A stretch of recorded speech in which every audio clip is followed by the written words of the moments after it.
I've been trying to figure out how to word this, but I really can't word it in a way that's gonna feel good. So I'm just gonna say it. We as African Americans keep talking about the buying potential, the buying power, and keep talking about the neighborhoods of $1 to $3 million. But I think that we're not as realistic as we should be about that. Um, there are a number of things that people use to facilitate whether or not you have wealth or your worth. Um, One is credit. Uh, that way, you are able to purchase things that you necessarily couldn't pay for out of pocket. Okay. Then you have identifying you as a whole, your debt to income ratio, um, meaning that what you make a year, they determine that you your debt can either be neutral, be above, or be below what you make or what you claim that you make. So, for instance, um, say your debt's $100 and you make $1,000 a year, then you're at 10% because you're making $1,000 and it's only taking $100 out of $1,000 that you make um, to take care of what you need to take care of. Therefore, you have more access to things because you have a 90 percentile of income that you can work with, which means that people can get their money back, and also it decreases the chances of you defaulting on anything that you're responsible for. So, in even saying that, your uh, buying power in that case, outside of your normal debt, would be $900. Okay, that's what you have to work with. You can't include the $100 because that $100 is always going to be going somewhere else in order for things to thrive. Whether out of that $100 you're paying $10 to electricity, $20 to your mortgage, another $20 to, let's say, water, $5 to gas. You add up that $100, no matter what, you never have that money to work with. If you are using that money to work with anything, you're now considered kiting. You're now cheating, and you're lying, and you're being deceptive. And if you got caught, depending on what you the level of the level of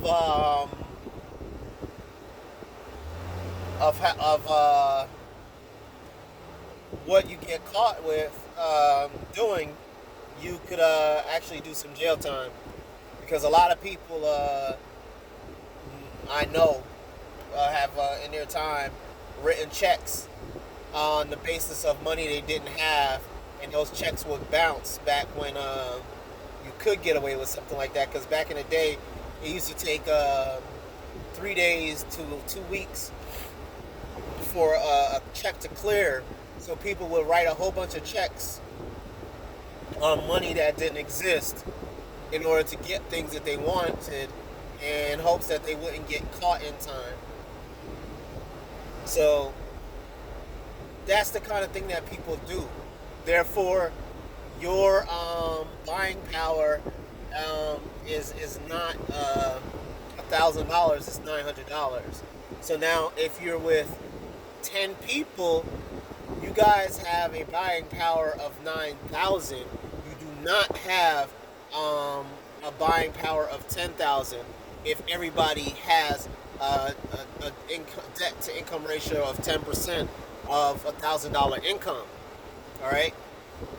Um, I say this because when people calculate the things that they calculate, they have to also understand how many people are working in America, how many people are retired in America, how many people make a certain amount of money.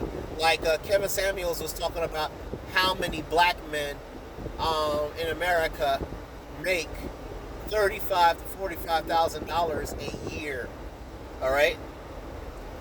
When people are talking about collectively, they're talking about people in the 10 to 15 to 1 percentile, how much they make, assuming that those people should be willing to invest more of what they have for the greater commonality, the ideal of the greater good, and that's not how it works.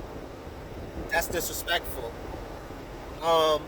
Ideally, everybody should be putting in the same amount, no matter what they make, and that's fair. You know what I'm saying?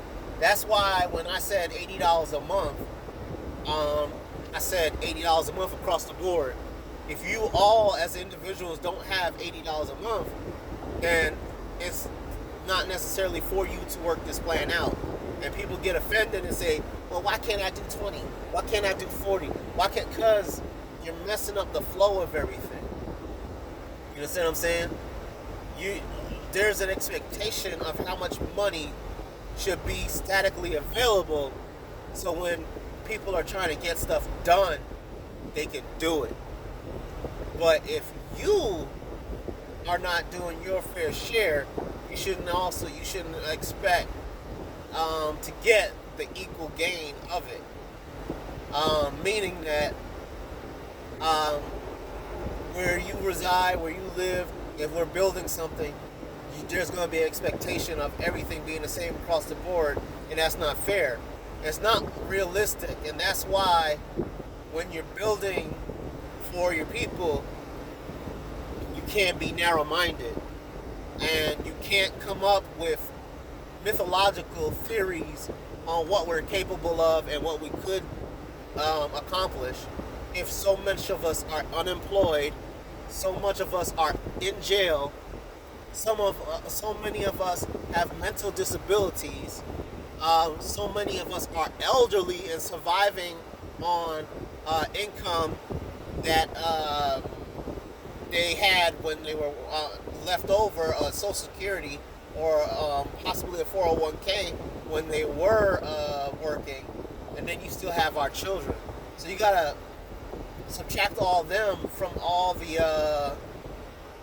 income that's coming in, and then add their responsibilities, their debt to the pot when you're trying to calculate what you really have. And I think that that's what we fail to do. There are people out here who make $35,000 a year, right? They pay $700 a month. 10 months, $7,000. So 8 months, they're paying roughly $8,140, $8,400 a year just for their rents. And if you include their light bill, some people will pay anywhere from $70 to $400 for electricity bills, depending on where they live. So now you're dealing with 10 months. Let's say it's $300. That's $3,600. So $3,600 plus $8,400. Let's see, 11, 11.6, 11.6 plus 4. You're looking at probably maybe $15,000 to $16,000. Sorry, 11.6 plus 4. You're looking at least $12,000 to $13,000 that they've already spent out of the $35,000 that they make in that year. That's almost half of what they are making, and that does not include the water bill that they might pay, the waste management bill that they might have, the gas bill that they might have, the cable bill that they might have, the cell phone bill, which is on average anywhere from $440 a year to maybe $840 a year. I mean, we got to be more realistic when we talk about the potential of the African American community. You know, we really got to think about that. And so far, I don't really hear people talking the right way when I hear them say what they're saying. They're always talking about, yeah, invest. Invest in what? In another man's machine that any day they can make something look good by gambling to pump it up real quick, and then when everybody else buys into it, they just yank their money out and they screw you over out of your life savings. Have you not been paying attention the last 30 years? What are we talking about doing when we say build? Build what? I think that we need to be a little bit more understanding of what it means as a community to do anything. And right now, our minds is not really there like that. But it can be. We can get there. But we just gotta think a little bit more realistically. I hope what I'm saying makes sense. If it doesn't make sense to you, then hit me up at Improving Black America on Facebook.com. If you understand what I'm saying, let me know that you understand what I'm saying, because it's important to understand that you should not have unrealistic goals set in mind when it comes to growing up and building your people. A realistic goal to me is 5,000 people putting $80 a month into a pot to have $4.4 million to work with to build slowly, area by area, hiring our own people, sending our own people to school, having our own people do things in order for us to have security around so kids are not being kidnapped no more. So we can expend ourselves on sciences so that when something like COVID comes, we already know what to do. I have 2 life science degrees. If you're friends on my Facebook page, which I don't really like to have people on my Facebook page like that, I was already telling people UV lights. And it took a while for them to start talking about UV lights. But that was the answer all across the board. UV and infrared combination, as long as you don't look at that junk, it kills everything. You look at it, it's going to blind you. But it kills just about everything. You know what I'm saying? So we could have been the saviors regarding COVID at the beginning of the COVID epidemic.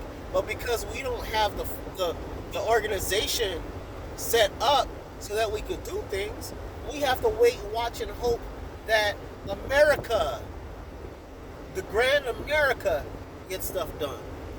And thus far, you cannot prove beyond a shadow of a doubt that America's broad spectrum view that everybody keeps voting for versus their localized government, which is really what you should be focusing on, has it all together when it comes to taking care of the people. But we could show them how to do it. But we have to decide to have more realistic goals. We can't take up the gay agenda. That's for homosexuals people to deal with. We can support their right to do it if you agree with that sort of thing. I'm religious, so my view is a little bit different. But if your views are in that direction, like, yeah, you agree with them, then in your separate allocated time, you can support them without putting up your own symbols and trying to make a title to underline it to say, we of the blah, blah, blah, blah, blah support this. You can say you support it, but you should be taking up that cloth. You can't take up the Native American agenda. You can support the Native American agenda, allow them to take up their own cloth, but you need to be responsible for the needs of your elderly, of your sick, of your homeless, of your kids, of your the children that are amongst us that don't have parents. You know what I'm saying? You need to be that light, that lantern, the flavorful salt of your people, so that we can get something done. So, I mean, that's what I feel with it. Everybody's different, though. You know,